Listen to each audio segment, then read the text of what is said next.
Now the next tool is the spiral tool. To draw a spiral, just click, hold and drag.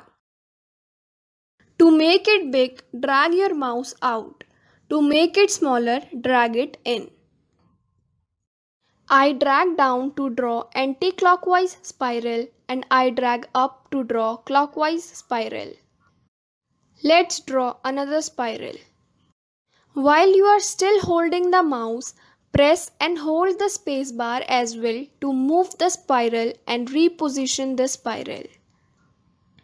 Press the Ctrl key while dragging the spiral. You can see how the spiral behaves. It will change the decay rate. Decay means the distance between one spiral and the next. You can also use the arrow keys to increase or decrease the spirals. Remember that you have to press the keys while dragging the mouse. To flip the spiral, press the R key while holding the mouse button.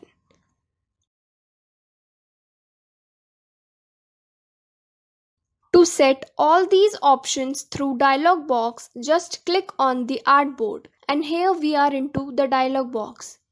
The first thing is the radius.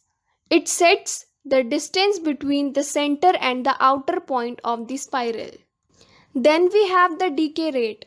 It sets the difference in distance between one spiral and the next. For example, if I set the decay rate to 90% and click OK, it means this spiral is 90% of this spiral. Then we have segments. It sets the number of segments of spiral.